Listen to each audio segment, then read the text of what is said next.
Greetings everyone, and welcome to issue 5 of Eggman Boom. Yes, you heard me right, Eggman Boom. Whether it's the cartoon or the comic, Eggman's the true star of Sonic Boom. Now I could do the usual recap, but it'll just amount to Styx's Rock of Justice ending the big boy threat, and Eggman moving on to something new. So let's see what Dr. Eggman's up to this time.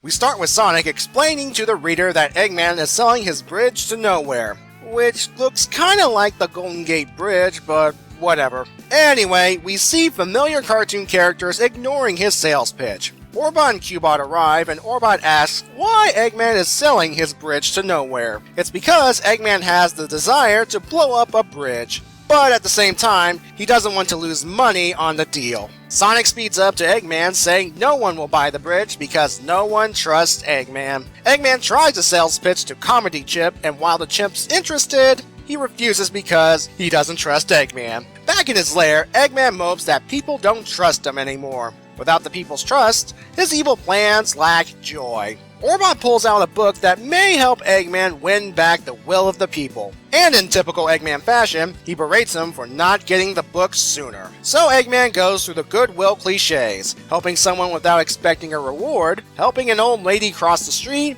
and show how much he likes kids. And for his efforts, Eggman gets whacked in the head with canes. Sonic gloats, and Eggman responds by sending his bandit horde after him. Sonic and his friends, who just showed up out of nowhere, destroy them effortlessly. Eggman retreats back to his lair with Orbot reading the last chapter of the book, which states that if personality fails, bribe them with a party or a carnival. Eggman returns to the village to hand out flyers for his first ever Eggtoberfest. The mayor, however, says he can't just have a celebration without the proper paperwork.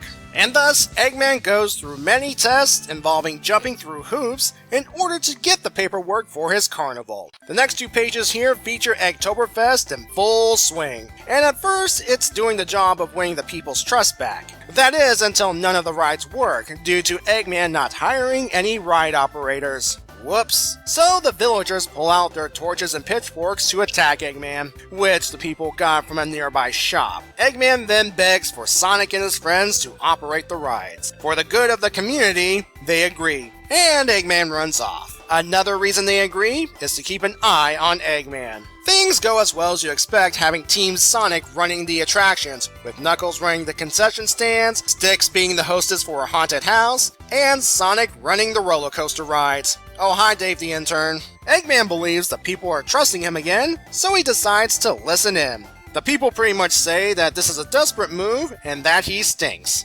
Literally. Yeah, I kinda skimmed past the personal hygiene part earlier. Anyway, Eggman's had enough and orders his robots to attack. They proceed to wreck the carnival, but our heroes take care of them, while also causing damage to the carnival. When it's all said and done, the people praise them for their heroics. Eggman is moping, again, on how he wishes for praise. Comedy Chip appears and is actually interested in the bridge to nowhere. Eggman says it's no longer for sale, which leads to Comedy Chip stating that he'll go buy a go-kart. This in turn inspires Eggman. The story was written by Bill Freeberger. Or is it Freiberger? I don't know how to pronounce that last name.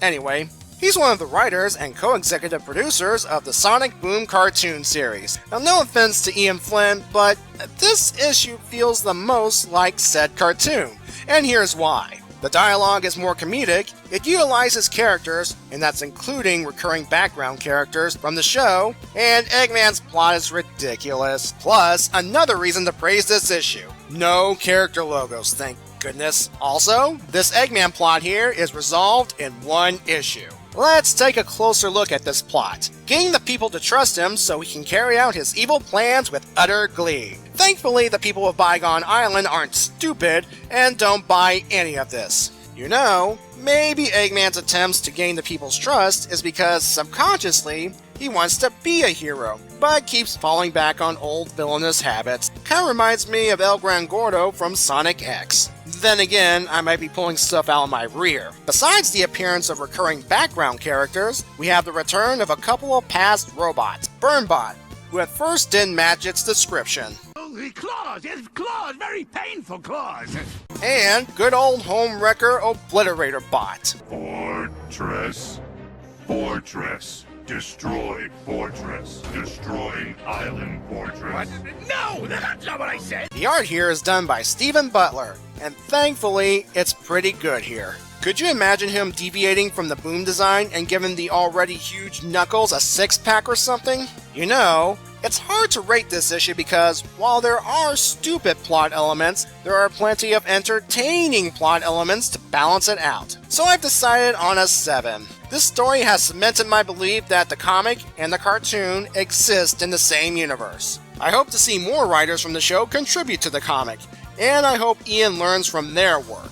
Next time, it seems we have some go-kart action based on this dialogue right here. So until then, have a good day and be safe.